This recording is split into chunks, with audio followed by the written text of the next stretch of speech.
पहिल्या सत्रामध्ये 5 ते 7 लाख भाकरी येत आहे. रात्रीच्या सत्रामध्ये 5 ते 7 लाख भाकरी येत आहे. साधारण 50 क्विंटल साखर संपलेली आहे नुकतीसाठी आतापर्यंत नाही, त्या दिवशी सुरुवातीला. आणखीन चालूच आहे पुढे. कमी आज 4 लाखाचं टार्गेट पूर्ण झालेलं आहे. आपली इच्छा होती की शेवटी काल्या दिवशी एवढे येतील, पण आज 5व्या दिवशीच एवढा समाज उपस्थित आहे. नक्कीच. सर्वांना प्रेमपूर्वक नमस्कार मंडळी, सर्वांचं स्वागत आहे आकाशित मास्टर्स मध्ये. मंडळी, जसं की तुम्हाला माहिती आहे, लातूरला वारकऱ्यांचा महाकुंभ मेळा ज्या प्रमाणात सुरू आहे, अगदी अप्रतिम सगळी दृश्य आहे तिथले. पण आज एक विशेष दृश्य तुम्हाला मी दाखवणार आहे की कशा प्रकारे इथं स्वयंपाकाचं नियोजन आहे. आदरणीय बाबांनी सोहळ्याची माहिती सुद्धा दिली होती आपल्याला, तर तो व्हिडिओ अप्रतिम जो आहे तो व्हायरल झाला त्याप्रमाणे. तर आज बाबांना विनंती, बाबा तुम्ही मला हे थोडंसं स्वयंपाक, कारण वारकरी लांबून येतात, मग कसं असेल काय, मग हे त्यांना चिंता नको, कारण मेन चिंता हीच आहे. सो आज हे थोडंसं आम्हाला दाखव कशा प्रकारे हे सुरू आहे, काय आहे. तर काय वाटतं, दररोज किती लोक इथं अन्नग्रहण करतायत? सकाळी जे अन्नदान चालू होतंय सकाळी 8ला ते रात्री 1 वाजेपर्यंत कंटिन्यू मध्ये अन्नदान चालू आहे. आपण प्रत्येक तालुक्याला 2-3 लाख भाकरी म्हणलो होतो, पण पहिल्या दिवसापासूनच कमीत कमी पहिल्या सत्रामध्ये 5 ते 7 लाख भाकरी येत आहे. रात्रीच्या सत्रामध्ये 5 ते 7 लाख भाकरी येत आहेत. तर एकंदरीत असा हा सोहळा चालू आहे. आता बाहेरचा तो विषय तुम्हाला माहिती आहे, बाहेर भट्ट्या चालू आहेत, त्याच्यामुळे इथं कमी काहीच नाही. रेलचेल आहे सर्व, हे माल वगैरे लोक आणून देत आहेत, सहकार्य करतायत. हे सर्व समाजाचं, लातूरकरांचं, मराठवाड्यातल्या जनतेचं ज्ञानोबा तुकोबारावरती असलेलं हे प्रेम सिद्ध होत आहे. नक्कीच नक्कीच आपण बोलूयाच या विषयामध्ये. हे सगळे पात्र ठेवलेले दिसत आहे तिथं ज्याप्रमाणे आम्हाला. तर काय हे एकच कोणी व्यक्तीने दिलेले का, हे कसं प्रकार आहे? पुण्यावरून म्हणजे चाकणवरून मागवलेले आहेत. इकडे जरा याचा रेट पळसाच्या पानाचे पात्र आहेत, जेणेकरून ते खाण्यासाठी. हो, किती असतील हे आपण 10 लाखाचा लॉट मागवला होता. अच्छा, आता आज 5वा दिवस आहे. जवळपास बऱ्यापैकी संपले. आता लय झालं, 1.5 लाख पात्र राहिलेत, आणखीन आम्हाला मागवायचे. पण आता इकडे बुंदी सुद्धा दिसते आम्हाला. हो. ही म्हणजे इतकी कॅरेट सुरू कधीपासून केली तयार आहे? हे आपलं 21ला पालखीचं म्हणजे पादुकांचं आगमन झालं, आणि हे 18 तारखेपासून नुकती गाळायला चालू झाले. अच्छा, किती कॅरेट असतील साधारण? हे साधारण 50 क्विंटल साखर संपलेली आहे नुकतीसाठी आतापर्यंत नाही, त्या दिवशी सुरुवातीला. आणखीन चालूच आहे पुढे. अरे बापरे. तर म्हणजे ज्याप्रमाणे हे बुंदी आहेच, हे सगळ्या गोष्टी किती हे सगळं असेल बरं, किराणा वगैरे? हे इथं पहिल्या दिवशीच 1200 कट्टे म्हणजे किराणा माल उतरलेला होता. त्याच्यामध्ये 1000 डबे तेलाचे उतरलेले होते.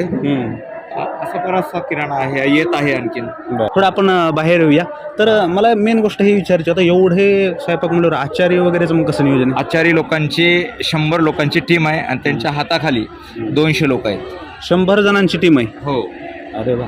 मग आता एवढे सगळे लोक हे करतायत म्हटल्यानंतर हे वाढायचं वगैरे कसं? मग आता एवढ्या वाढायचं, आता समजा आज निलंगा तालुक्याची पंगत आहे, तर प्रत्येक गावातून आपण त्यांना आव्हान केलं होतं की बाबा कमीत कमी 25 स्वयंसेवक तुम्ही इथं भोजन वाढण्यासाठी घेऊन यावे. पण इथं 25 न येता 100 स्वयंसेवक येत असल्यामुळे इथं व्यवस्थापनाला आणि भोजन वाढण्यासाठी किंवा माणसाची कमी काहीच नाही. मी बघतो हे जे मधलं मॅनेजमेंट आहे ते समजा संघ परिवाराकडे आहे, कोटारघरात. तरी हे स्वयंपाकघर मॅनेज करण्यासाठी किती लोक लागतात नेमकी तरी? अचलबीट संस्थांचे आपले अरुणभाई आकडे आणि सर्व इथले खंडापूरचे सर्व तरुण मंडळ हे इथं सहकार्य करत आहेत मॅनेजसाठी. तर आता मी पाहतोय नुसतं भाकरी वगैरे नाही, तर हे विशेष काहीतरी बनवायला सुरू आहे. आपण जे निलंगा तालुक्यातली येसरवडी प्रसिद्ध आहे ते बनवत आहेत आज. या इकडे या. कोणती वडी म्हणाले तुम्ही?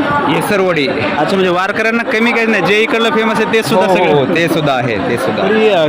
एवढ्या लोकांना बनवण्यासाठी किती वाजल्यापासून सुरू असेल सगळं? हे रात्री मध्यरात्रीपासून 2 वाजल्यापासून चालू आहे सगळं.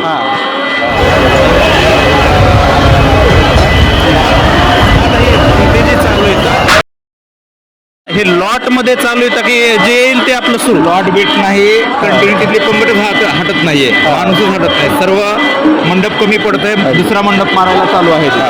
तुम्ही पाहू शकता हे सगळं एक ना एक कडे. किती कडे असतील बाबा हे? असे 100 पातेले आहेत. या 100 पातेल्यामध्ये एका पातेल्यामध्ये 2000 माणसं जेवतात. आणि हे कायम चालू आहे? कंटिन्यू चालू आहे कंटिन्यू. काय दररोज किती लाख लोक अन्नदान घेत असतील बरं? कमीत कमी आता वाढत आहे.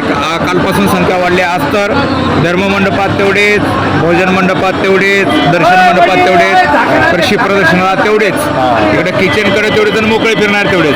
म्हणजे जवळपास कमीत कमी आज 4 लाखाचं टार्गेट पूर्ण झालेलं आहे. आपली इच्छा होती की शेवटी काल्या दिवशी एवढे येतील, पण आज 5व्या दिवशीच एवढा समाज उपस्थित आहे.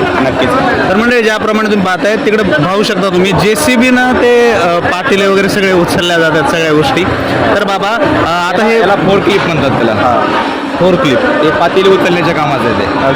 म्हणजे माणसांना त्रास होणार. मी बघतो इथं की भाकरीचे नुसते कॅरेट जे आहे ते येत आहेत. हे बाहेर गावून आपण जे गावं वाटून दिलेले आहेत, तालुक्यावरती जे अन्नदान दिलेलं आहे हे तालुक्याचे आहेत. हे सर्व भाकरीचे कॅरेट आहेत, हे दिसत आहेत. हे सर्व भाकरीचे कॅरेट आहेत. आणि काय दररोज किती कॅरेट्स येत असतील असे?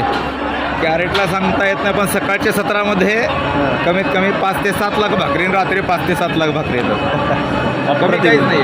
म्हणजे खरंच आपण सप्ताह म्हणतो पण खरंच कुंभमेळा चालू आहे. हो. या सगळ्या गोष्टी अशा समोर येत आहेत. तर खूप खूप धन्यवाद बाबा, हे सगळी माहिती तुम्ही आम्हाला दिलीत. आणि मला वाटतं की पुढे जी माहिती आहे तो तुम्ही आणखी प्रेक्षकांना पोहोचण्यास मदत कराल ही अपेक्षा करतो. खूप खूप चरणस्पर्श.